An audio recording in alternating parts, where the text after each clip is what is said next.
para cada cavalo que seja, desde o festival, que sejam 6 anos, mas que seja alguma coisa de objetivo, eu programar alguma coisa e preparar para aquilo. Eu acho que a pressão é uma coisa normal, porque a expectativa, o investimento, tudo deles é um pouco diferente, a gente tem que saber lidar com isso, mas eu acho que a gente vem fazendo um bom trabalho com essas crianças.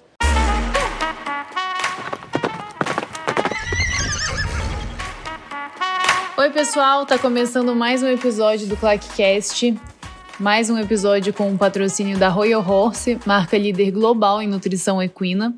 Hoje a gente tá com a equipe GC, Gi Sobania e Caio Carvalho Filho. Obrigada por toparem falar com a gente. A gente pensou inicialmente em falar com vocês lá no Sul-Americano da Juventude, porque a gente tem acompanhado, né, a evolução das alunas de vocês nas categorias de base e como elas realmente têm se desenvolvido e evoluído como atletas. Então, achamos que seria um ponto legal para a gente trazer esse desenvolvimento de atletas da categoria de base. Mas entre a gente conversar com vocês para a gente fazer esse episódio e sentarmos aqui hoje, teve o Brasileiro de Sênior e vocês ganharam, os dois foram campeões, né? Rei e rainha do Brasileiro de Sênior, né? Sim, rei e rainha total. Então, acho que a gente pode mudar um pouquinho o roteiro e começar contando sobre o Brasileiro, como foi o Brasileiro para vocês. Foi bem especial, né? Primeiro, um campeonato em casa e nós dois ser campeões na mesma semana. Sempre começa tentando, esperando que podemos ganhar, mas não foi fácil, mas foi muito especial. Muito legal. Conta um pouco pra gente sobre os cavalos que vocês montaram lá. Eu ganhei com a Cornet Slade, uma égua de 9 anos, que é do Agroman. Vou completar o 2º ano de concurso que eu tenho com ela, tem evoluído muito bem. Tenho um projeto de ano que vem começar a participar de alguns grandes prêmios do Senior Top. E acho que é uma égua que sempre entregou bastante resultados para mim e espero que assim continue. Eu ganhei com a Zara, que é uma égua de uma cliente minha, da família Mansur, né? E é uma égua que é um pouquinho especial. A ideia era a gente saltar esse campeonato para deixar ela no ponto para a menina sempre e acabou dando tudo certo e ganhamos. Você já tinha sido campeã paranaense com ela, né? Até estava na equipe. A paranaense era com a Quântica, foi com outra égua que eu ganhei.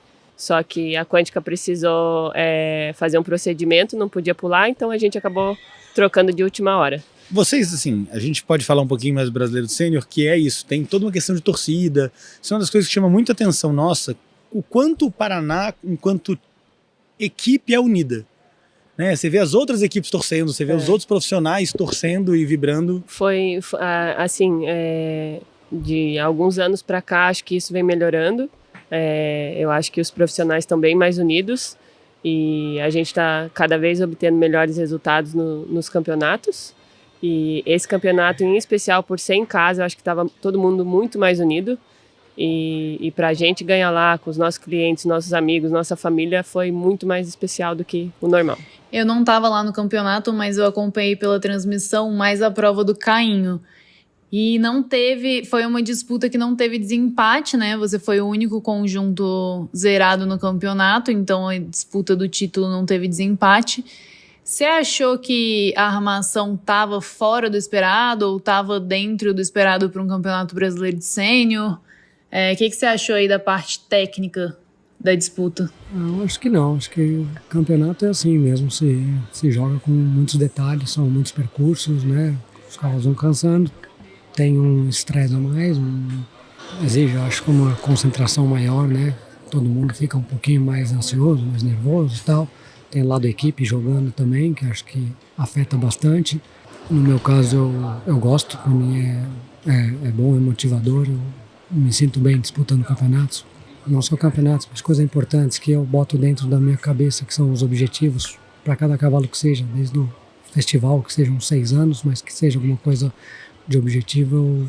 Eu gosto desses challenges, assim, vamos dizer, de programar alguma coisa e preparar para aquilo. O Brasileiro de Sênior e do Sênior Especial, eles são campeonatos que eles ficam um pouco num linear que, primeiro que tem a regra que o Sênior que saltou o sênior top não pode saltar o sênior especial, que é a regra dos 15, 20 centímetros, mas que se aplica só no brasileiro. Sim, porque nas provas eles podem pode saltar saltar. a Copa Ouro e o sênior top e tá tudo certo. E por que você acha que não é um concurso tão valorizado no cenário nacional, a prova do sênior especial ou do sênior? A gente que acompanha sempre vê um pouco isso. É o professor que entra com um cavalo que não é experiente, ou o professor entra com o cavalo de um aluno para dar corda, ou é alguém que está querendo preparar o cavalo.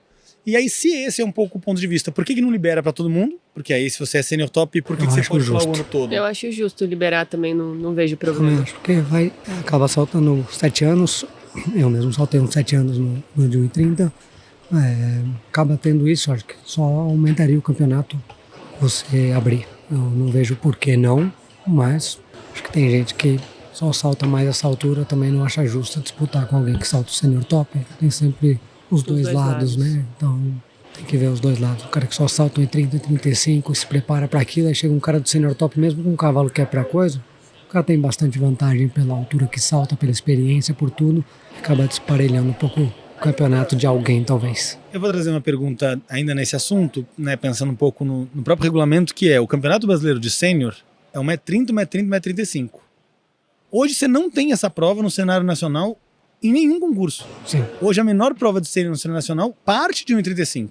O brasileiro está na altura errada. Ou justamente o brasileiro, ideia de algumas pessoas que talvez não são as pessoas que saltam todos os nacionais, tem muitas pessoas com esses rankings todos, principalmente aqui em São Paulo. Às vezes eu estou em casa, assisto a Copa Santa Mônica que está passando, está de noite, 60% eu acho dali, só salta ali. Talvez um campeonato brasileiro, se fosse em casa, saltaria. Então eu acho que tem esse lado, os profissionais que estão começando agora, que tem cavalo, de 1,30 é mais fácil do que o de 1,40, né?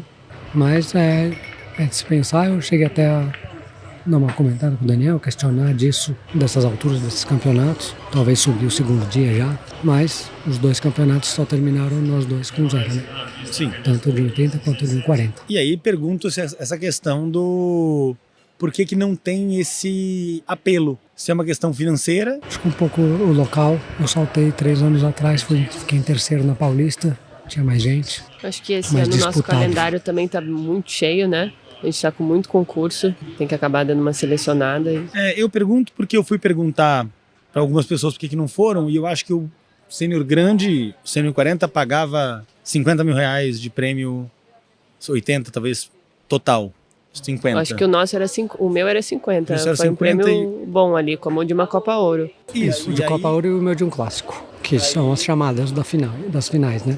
que as pessoas trouxeram e falou, João, para que eu vou levar um cavalo para Curitiba para saltar 5 percursos num Campeonato Brasileiro para faturar o que eu vou faturar numa Copa Ouro, que eu salto 2 percursos. Um Salto dia o e primeiro o percurso dia de desempate. e o percurso de mas empate. acho que é um título. Queria eu ter ganho, sabe? Fui lá na intenção de Mais incomodar pelo vocês. título, né, do que de fato pelo prêmio. Acho que não só o financeiro, né? Não só o prêmio. Pra gente esse título é importante. E além do Pra título, carreira e tudo eu mais. acho até pensando nos cavalos, um bom passo antes de uma subida, uma coisa. Para a evolução deles. A gente pensa muito nos cavalos e em tudo antes do prêmio mesmo. A gente sempre trabalhou assim. Massa. Aproveitando que você falou de calendário, eu tava dando uma olhada no calendário. Vocês já deram uma olhada no calendário do ano que vem? Sim. Uma das coisas que me chamou muita atenção, e eu já fui direto perguntar por quê, é que puxaram o Brasileiro de Cavalos Novos. Vai ter uma mudança. Vai ter uma mudança no regulamento, que eu acho que até o Caê fala disso no podcast dele, já dá essa sondagem, que a gente vai mudar o ano hípico do cavalo para agosto. Então o cavalo Não vai salta... ficar exatamente igual, são os cavalos da Europa. Isso, o cavalo Só que salta... no Brasil sempre tem uma diferença, porque o cavalo nasce no Brasil o ano inteiro. Mas A gente vai ter o normalmente ano a gente mudando em agosto, começa é em isso? agosto. é isso. Isso. A temporada de cavalos novos vai de agosto a julho. Umidade não tem como para fazer a mudança. Umidade vão ter 7 meses. Vai ser de janeiro a julho. E aí em agosto eles vão mudar de idade.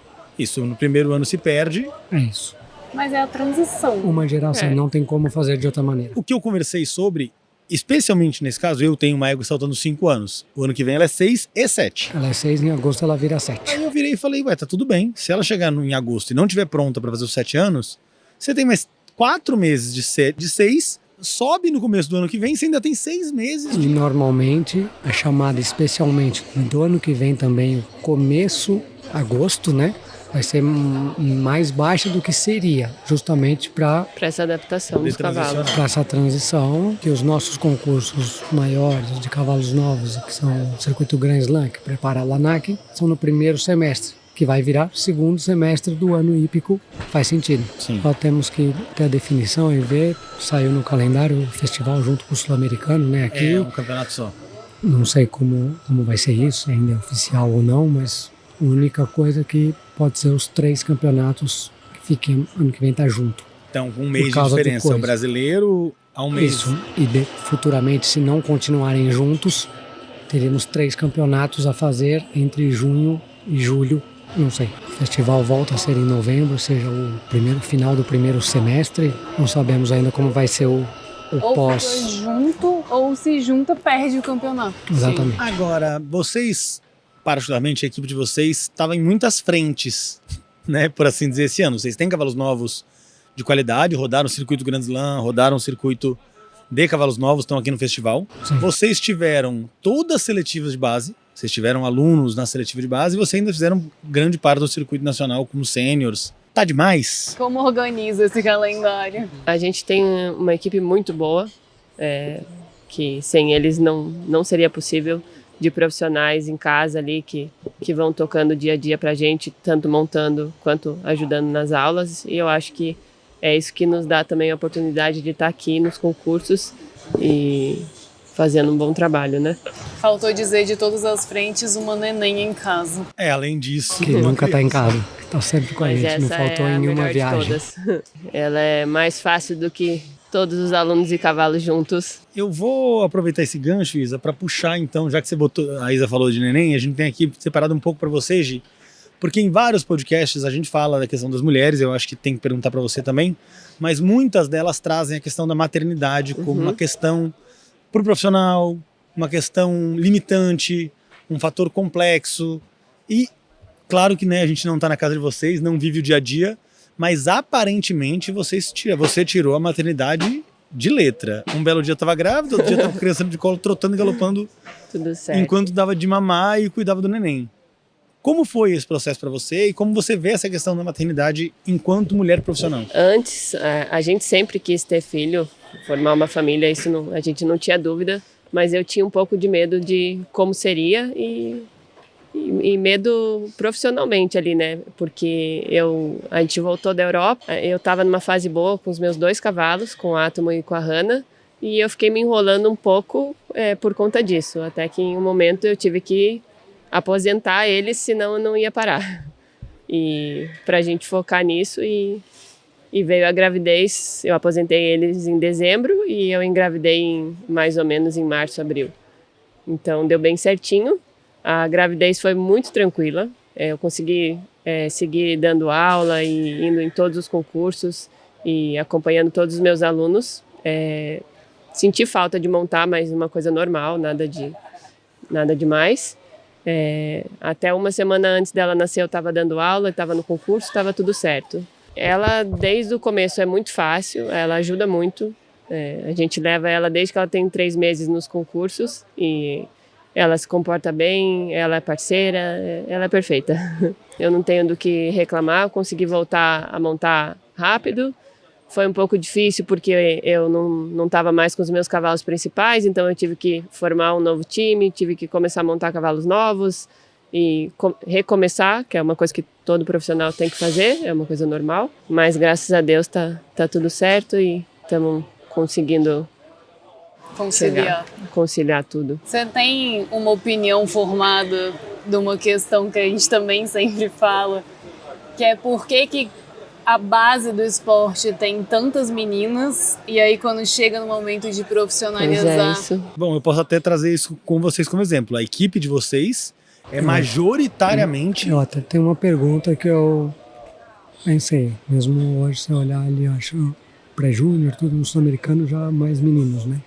A Alguns hora meninos. que começa a virar Júnior nem tanto, mas no pré-júnior tinha bastante meninos. Inverte. Eles, na geração deles, também eram tantas meninas no pré-mirim? Olha, eu queria ver esses dados. Eu não vou ter esse dado de cabeça, também não mas tenho, do que a mas... gente vem acompanhando... Não, mas eu quero saber se eu diria 6, com 7 certeza. anos atrás já era assim ou não. Isso que eu não sei. Que era numa época que a gente não Porque é estava muito. aqui e O não trabalhava pódio com a do categoria de Pré-Mirim base. de equipes, 12 meninas. Esse Eu ano. diria que sim. Eu diria que na época deles, consigo lembrar aqui 4, 5 nomes de meninas que seriam pré-júniors esse ano Que não montam e que não mais. estão mais montando. E aí, qual é o motivo? Cada profissional dá uma resposta, dá um entendimento, mas eu fico muito nessa pergunta do porquê, na hora de profissionalizar, então, Mais difícil ainda. você não tem mulheres, você tem pouquíssimas mulheres profissionais. Difícil, né? Eu não consigo. Não é que eu difícil entender, eu até entendo. Mas a gente tenta sempre ver o que vocês acham, especialmente você, Gi, enquanto mulher. Como é que foi para você esse processo de profissionalização? E se teve dificuldade, se não teve, se foi já. Eu, sinceramente, não tive dificuldade. Eu, na verdade, eu comecei a montar tarde, não comecei a montar cedo, não fiz categoria de base. Minha família não era do esporte. Comecei porque gostava muito do esporte, do cavalo. Fiz veterinária, me formei, montava meus 2 cavalos ali e resolvi fazer meu estágio obrigatório com a doutora Priscila Azevedo em São Paulo. Fiquei quase 1 ano morando lá e nisso eu levei os meus cavalos para montar com o Vitor Teixeira. Então eu fiquei lá fazendo as 2 coisas até que no final desse estágio eu conversei com os 2 e os 2 me ajudaram muito a decidir a seguir uma das coisas, porque as 2 coisas eu não ia conseguir fazer bem feito nenhuma, não ia conseguir conciliar. E voltando para Curitiba, foi quando eu me tornei profissional, tive ajuda de todo mundo de lá, tive portas abertas, não tive dificuldade com nenhum profissional lá dentro. Comecei a ter meus clientes, a construir minhas coisas, a fazer cavalos novos e deu tudo certo. Em que momento vocês viram um casal? Porque caindo família do cavalo nem foi uma questão virar profissional, né? Foi algo muito natural. Ou teve também? Teve um pouco. Eu sempre montei, claro. Com 10, 11, parei de montar, 2 anos. No futebol. Não dava. Colégio, futebol e hipismo, não dava. No momento eu larguei de montar. Fiquei 2 anos, mas todos meus amigos sempre da época, tudo, montavam. Filhos de profissionais. Acabou batendo a vontade de voltar a montar. Aí o Robin arrumou o cavalo de uma ex-aluna dele que estava aposentado. E arrumou para eu montar, eu voltei a saltar. Ainda era mini-mirim. Sempre continuei. Aqui meu pai, meu irmão já começou a dar aula bastante cedo. Eu com aula era um pouquinho assim, de mais novo. Acho que até por isso fui para a Europa para começar lá. Menos coisa de clube, de aula e mais montar. Me interessava mais naquele momento. E acabei ficando 15 anos na Europa. E nos conhecemos quando eu vim assistir a Olimpíada do Rio. Eu montava para o Cássio e para o Pedro na época. E os 2 vieram saltar e eu vim assistir. E a gente se conheceu lá. Em 2016. Em 2016. Em 2017 ela foi no Sunshine Tour que eu estava saltando para ir ver, conhecer. Me interessou, teve interesse de ir para lá também. Para a Europa, não por mim, lógico. Coitado. Bom, não, é verdade. E aí ela foi para a Europa e ficamos 3 anos juntos lá, até decidir lado família e tal, pesou. A gente estava bem lá os 2, com os cavalos, nível 2, 3 estrelas. Ela montando para um comerciante grande, e eu com os cavalos de uma criadora.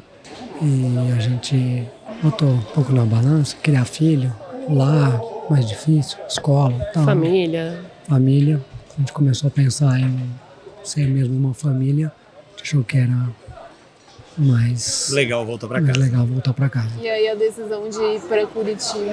Ela tinha saído fazia pouco tempo de lá, tinha os clientes dela de lá.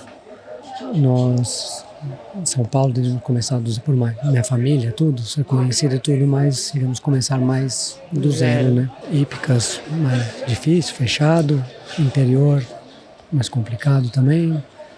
Aí achamos que era coisa, acho que foi a escolha certa. Tava com o caminho mais aberto, né, para Sim. voltar para casa. Sim. Eu até antes da gente começar a gravar, estava conversando com a Gi um pouquinho disso, que muita gente tem um pouco de medo de ir para a Europa, ou medo de arriscar, ou medo de sair da própria...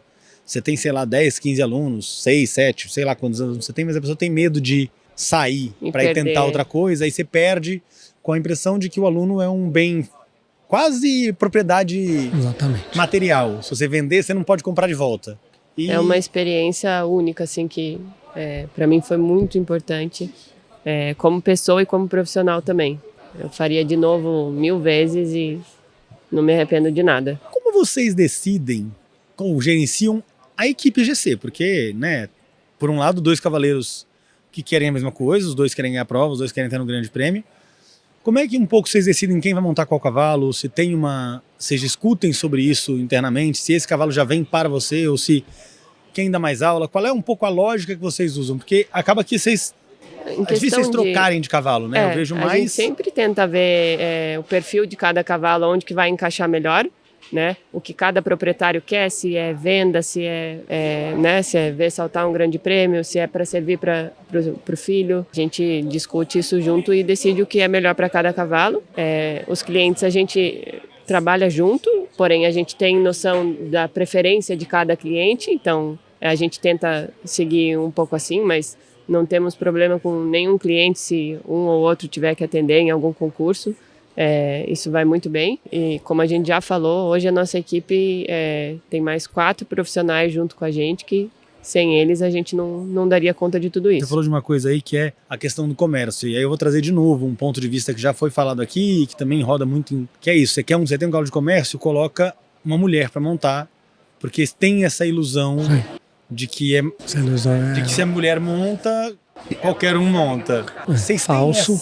Não. Total falso, mas do ponto de vista de força, querendo ou não e tal, muda sim. O que mais pega com a gente é um cavalo muito forte, um cavalo queixudo, né? Um cavalo assim que ele já sabe que para mim vai ser um pouco mais difícil. Já fizemos também, né? Trabalho mais, eu monto mais, bota mais de um jeito, ela monta, salta. A gente trabalha junto. A gente Vocês trabalha têm junto preferência de cavalos diferentes? Um estilo de cavalo que um prefere mais que o outro? eu tenho um tipo de cavalo que eu prefiro, eu tenho. Bom, né? competitivo, Bom, limpo, potente. rápido, competitivo, mas temos que nos adaptar aos cavalos, né? E assim, a gente troca pouco, mais ou menos direcionado, mas sempre abertos a passar para um ou passar para outro em algum momento. No quesito família, não é difícil trabalhar, porque é isso, né? Vocês estão 24 horas por dia, 7 dias por semana, o tempo todo. Quando dá errado, quando dá algum problema, montou mal, fez uma cagada, como é que vocês lidam com isso no profissional e como é que vocês lidam de não levar isso pra dentro de casa ou só vocês levam e brigam em casa? Isso Eu não vejo desde vocês a brigando Europa. com ninguém, né? Vocês são tão tranquilos. Isso desde a Europa a gente leva muito bem, assim, que lá a gente trabalhou um pouco juntos, mas depois foi cada um para um lugar trabalhar. Mas assim como no Brasil a gente não tinha trabalhado, de dar aula, de ter uma equipe nossa e tocar, né?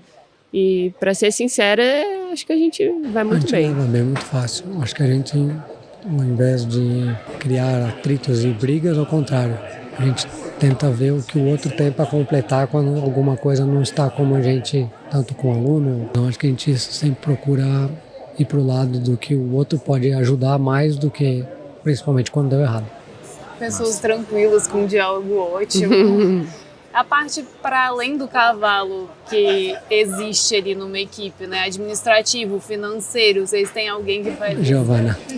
A mulher sempre é mais Organização organizada nisso. sou eu. Eu monto um pouco mais que ela, não por causa disso, mas eu monto um pouco mais com ela, até por causa da Hoje, bebê. por conta da Maria, eu chego um pouquinho mais tarde no clube, acabo monto mais. de manhã e procuro dar a aula à tarde, né? Eu faço mais aulas em meios intervalos, mas acabo montando um pouco mais. Mas essa parte de organização de equipe, de financeiro, eu tenho uma pessoa que me ajuda, mas é bastante cavalo, bastante cliente. Eu tento fazer isso da melhor forma possível. Eu tento organizar mais os treinos, quem treina quando, como, o que faz, tal treino. Se divide mais ou menos um pouco assim. As Fico funções. mais ao lado dos cavalos, ela das contas. Vocês têm hoje muitas crianças na equipe, né? Vocês têm uma parte de amadores. Temos todas Mas as que, categorias. se eu for chutar, não dá 30% da equipe de vocês a parte de amadores e... Que é muito o que a gente vê nos A gente tem mais criança ali de jovem cavaleiro ou categoria de base. A gente acompanha muito de perto, especialmente a categoria de base esse ano, e a gente ficou muito impressionado com as Mansur, com a diferença delas do começo do ano para o meio do ano. Sim. E do amadurecimento, de todo esse processo.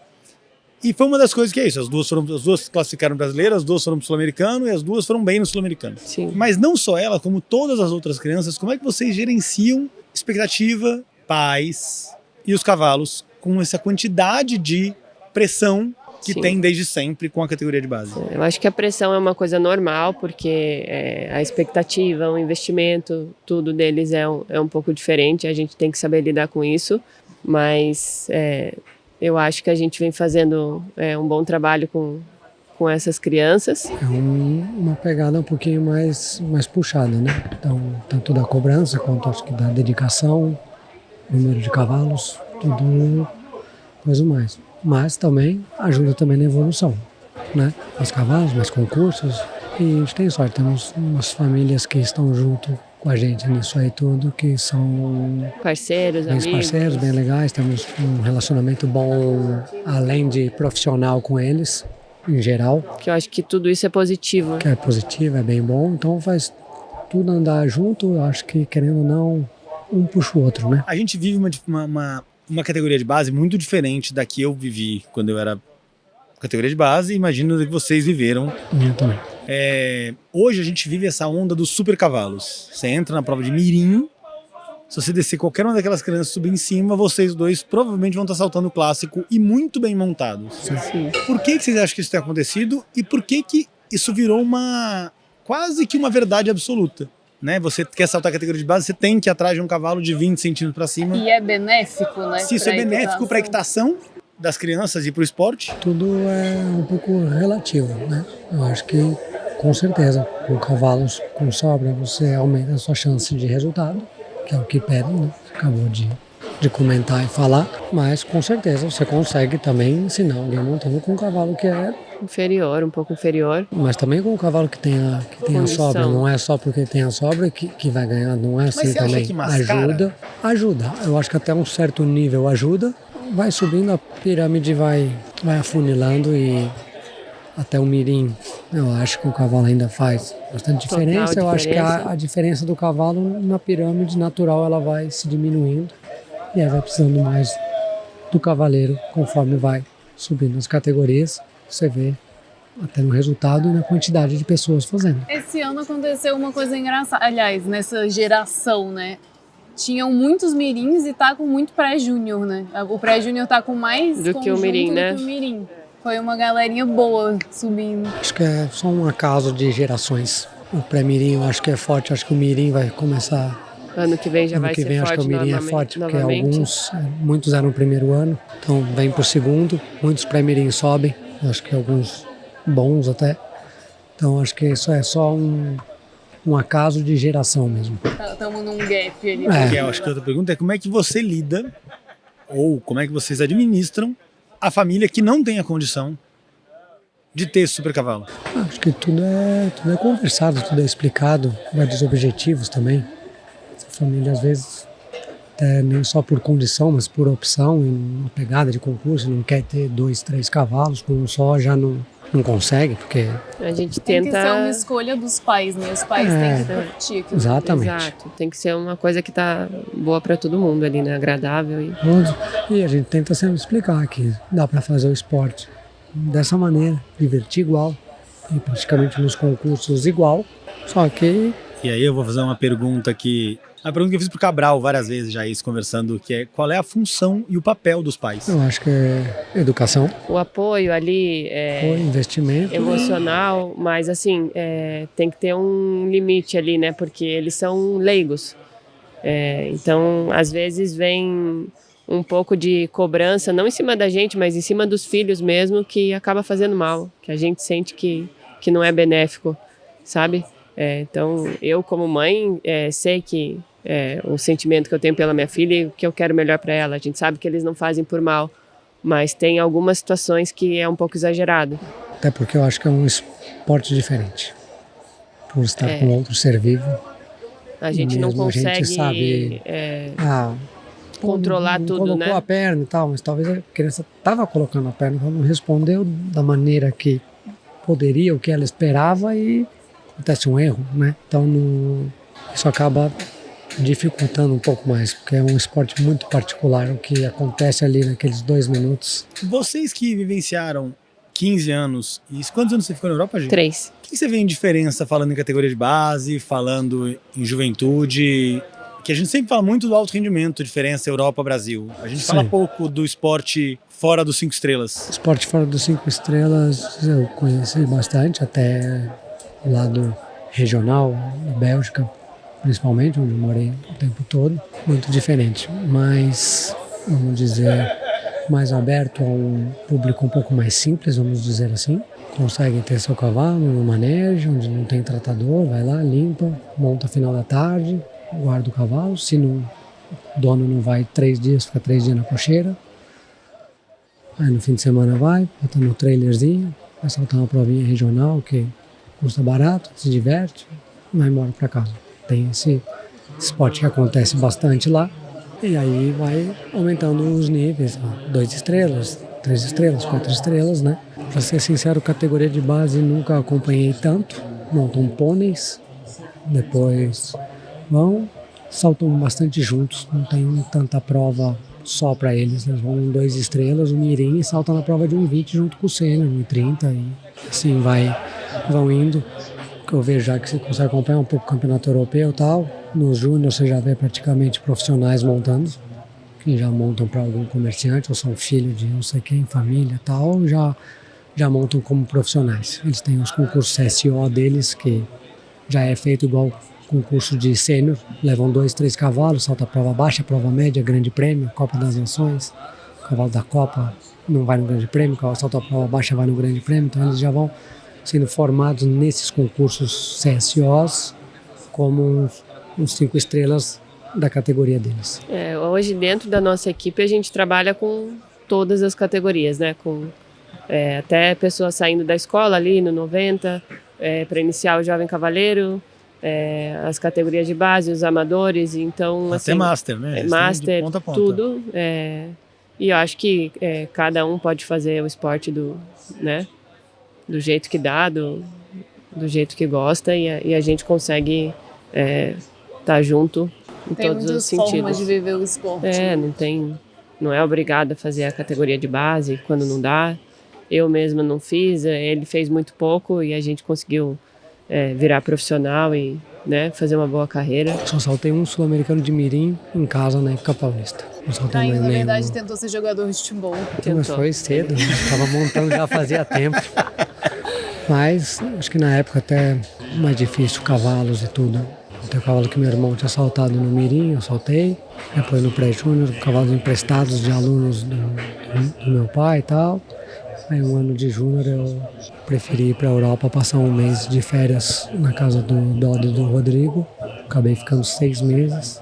Voltei para terminar o colégio e aí fui morar de vez lá. Foi uma decisão cedo, né? Foi. Eu fui para passar umas férias, fui ficando. Convenci minha mãe de ficar 6 meses, que eu tinha gostado muito daquilo. Aí ela me obrigou a voltar para terminar o colégio, aí voltei, terminei o colégio. E aí em dezembro acabou o colégio, em janeiro eu fui para ficar de vez lá e morar. Fiquei por 15 anos. Você comentou um negócio que eu acho legal, que eu também conversei com o Rafael Dyer, que é lá de Brasília e foi morar há pouco tempo na Europa. Ele falou, fala-se de Europa dos grandes concursos, mas tem demais isso de botar um cavalo no trailer e ali fazer um bate-volta. Tem muito isso, né? E isso é uma realidade. A formação dos cavalos novos é assim, né? É muito assim. As provas só faz porque eles têm muitos cavalos. Prova de 4 anos é num dia, nos 5 outro dia. É o dia inteiro então você vai de com prova. todos os 4, salta o dia inteiro, volta. No outro dia vai com 5. Você falou de formação de cavalos novos e eu ainda estou pensando nessa coisa do calendário, como está extenso.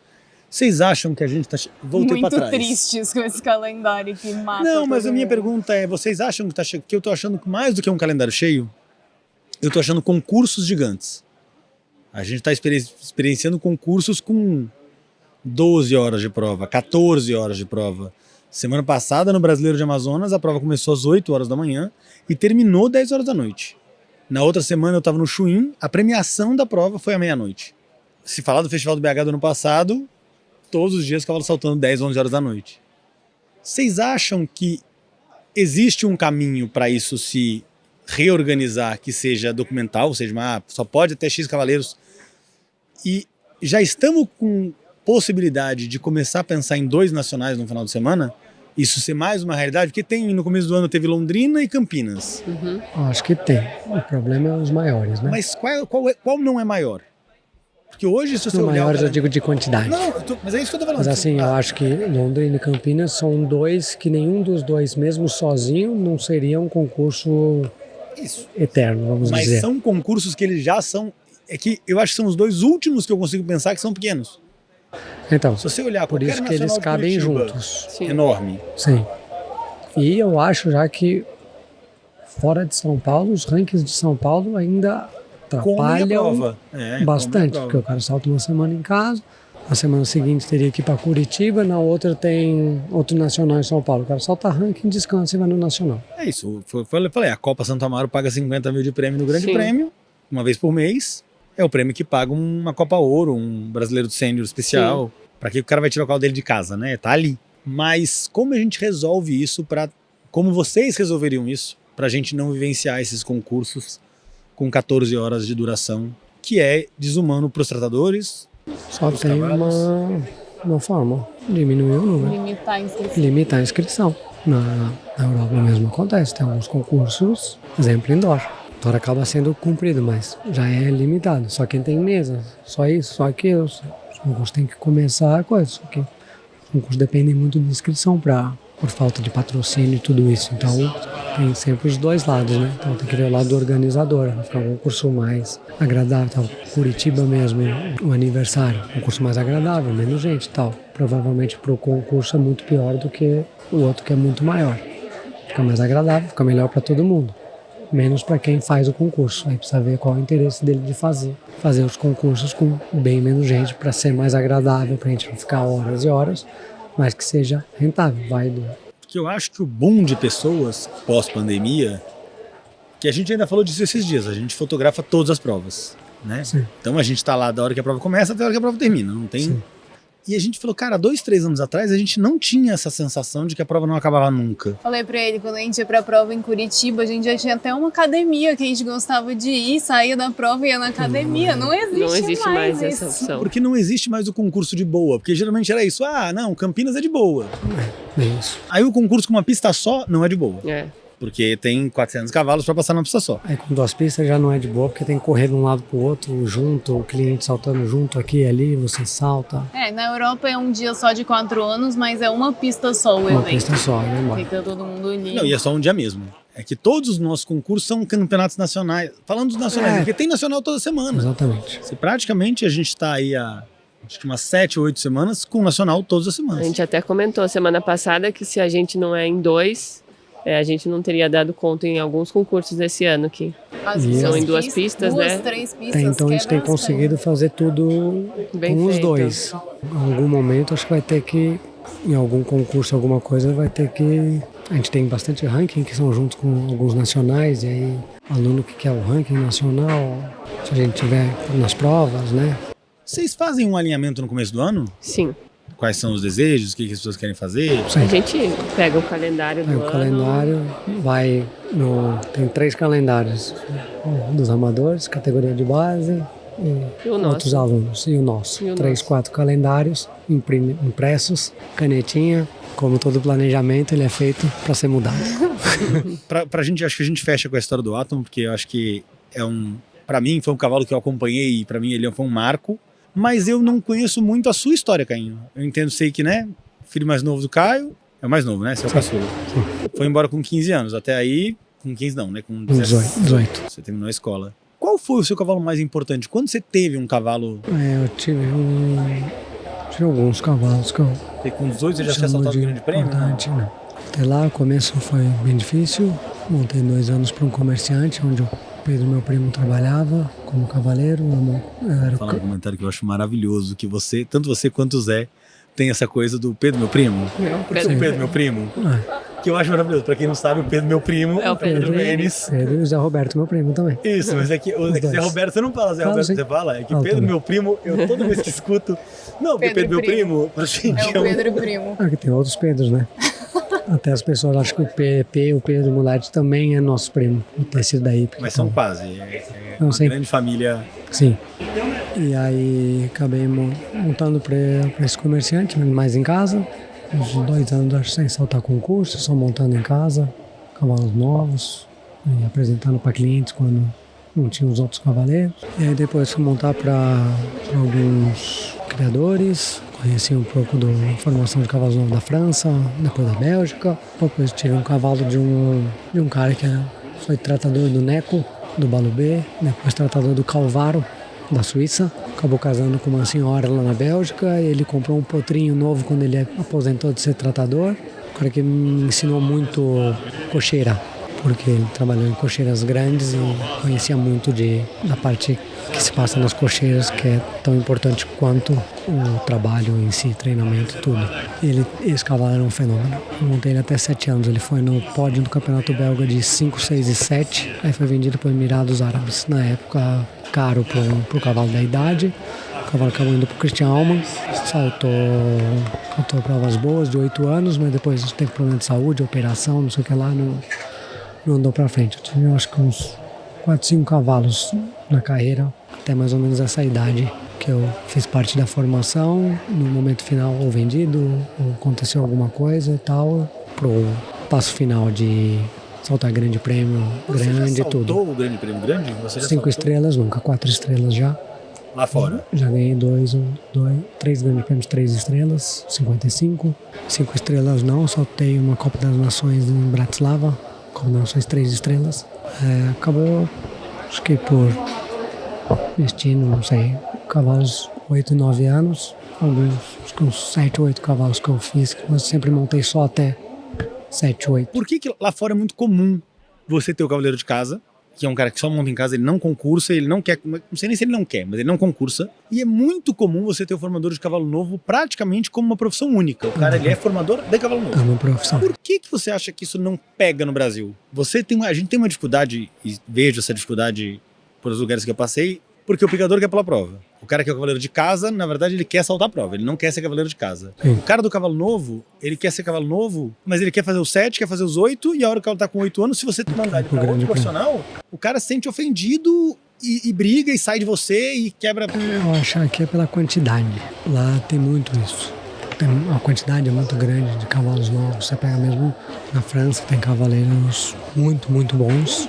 E que eles fazem, antigamente tinha, não tem mais, tem um Aras Nacional na França, que tinha os galeões franceses principais. O cara já sabia que ele ia montar até 6, 7 anos e depois ele ia, Kevin Stott, Penelope, os cavaleiros mais 5 estrelas, mas já é falado desde antes e eu acho que tem a quantidade, o cara sente prazer em montar o garanhão, um craque francês, aprovado até os 6 anos, que é onde ele não só se sente talvez capaz de ter mais, mas acho que se satisfaz.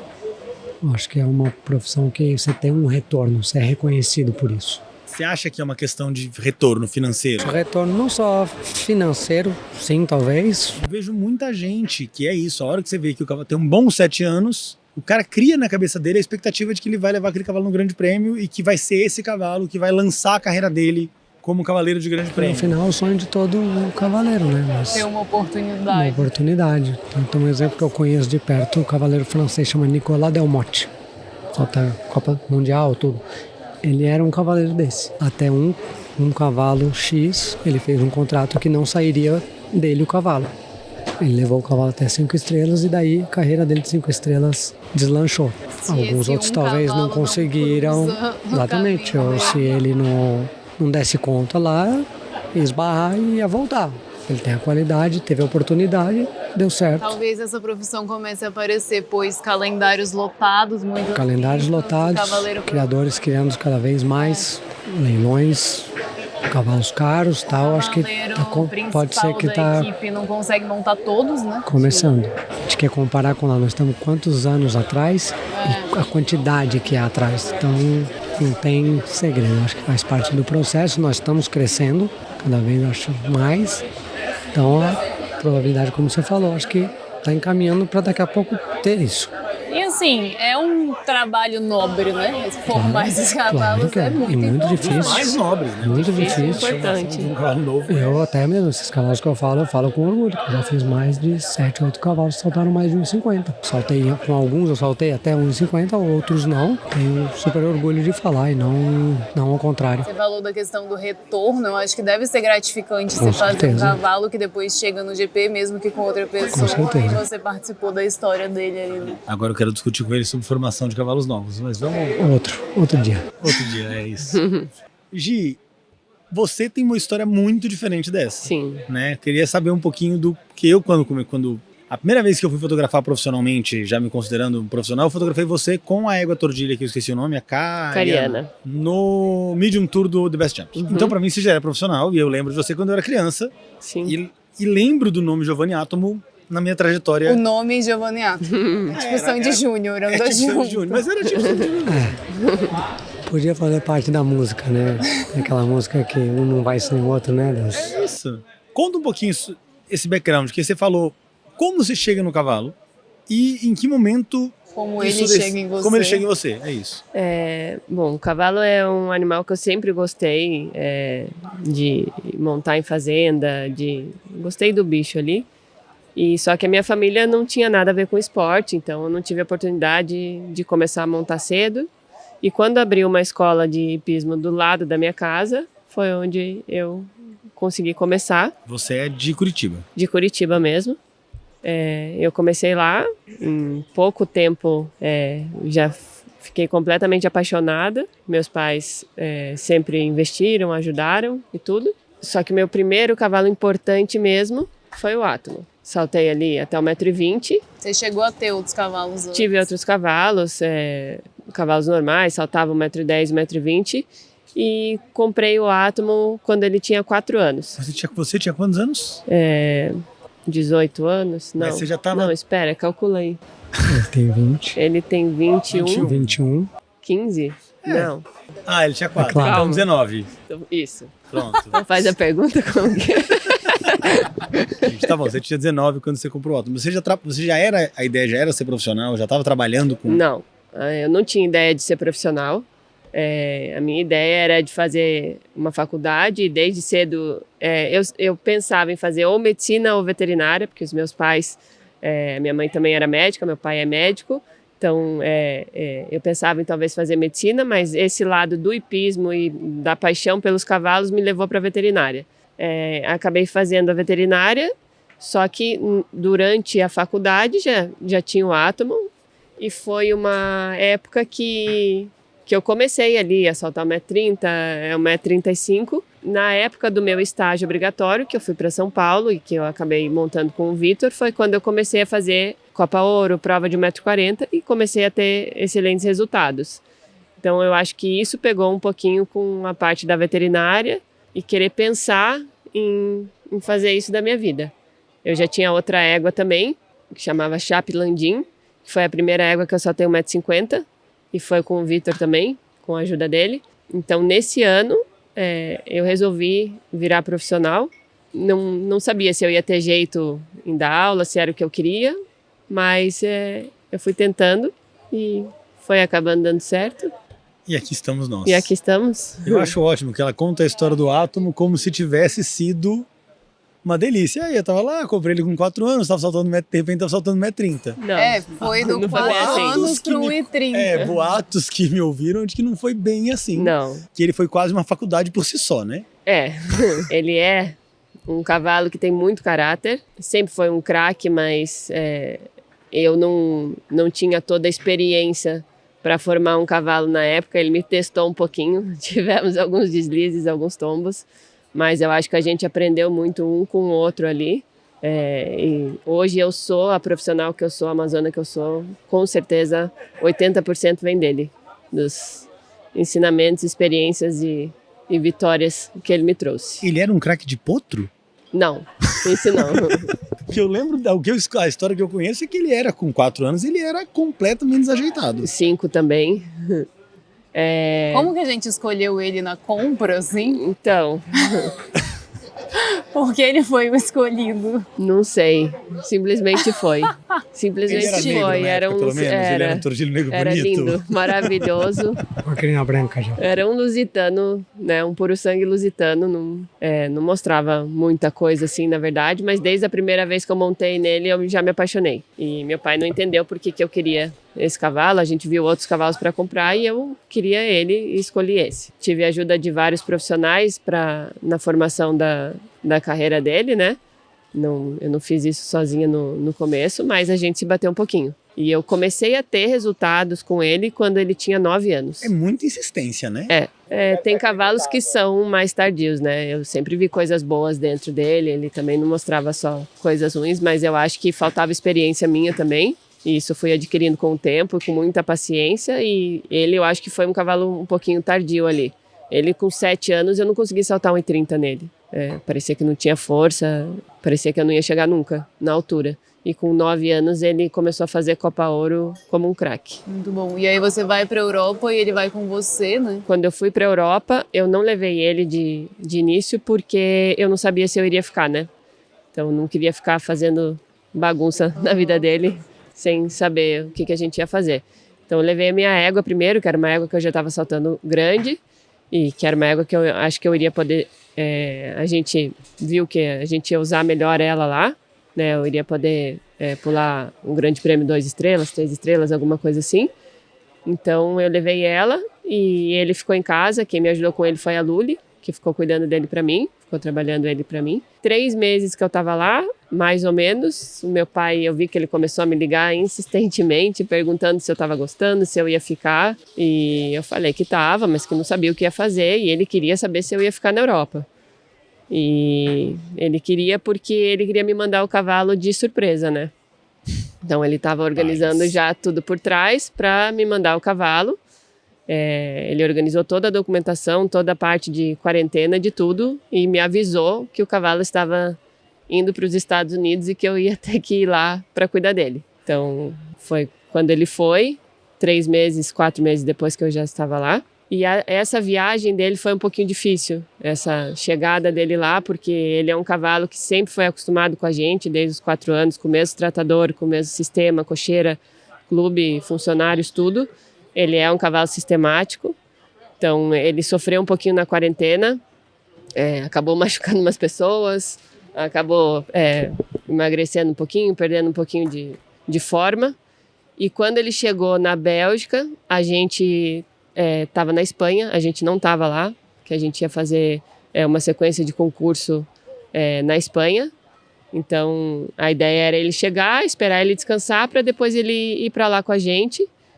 E acabou que ele chegou muito mal, ele não comia, ele estava no canto da cocheira, soltava no piquete, ele não pastava, o veterinário ia ver, ele não tinha nada significativo, ele não estava com cólica, ele não estava passando mal, mas ele estava abatido. Aí eu pedi para o veterinário só dar uma boa caprichada de soro nele, dar uma boa preparada para mandar ele de viagem, que ele tinha que viajar. E quando ele chegou na Espanha, era 2 da manhã, eu pedi para o Caim para a gente ir lá no clube para receber ele. E o cara do trailer chegou, a gente estava indo em direção ao trailer ali para puxar ele, e a hora que ele escutou minha voz, ele começou a relinchar muito, chacoalhar o trailer inteiro. Foi incrível, ele desceu do trailer, entrou na cocheira, deitou, rolou, levantou e foi comer tudo que tinha na frente dele. E pra gente foi bem emocionante, assim, foi uma coisa que eu nunca tinha visto. E é isso. O começo da relação dele com o Caio foi um pouquinho difícil, né? Não gostava. Ele não gostava dele, pegou ele pelas costas algumas vezes. Terminou e depois terminou que só ele conseguia mexer nele, botar a boleteira e fazer tudo que tinha que Antes fazer era só nele. ela.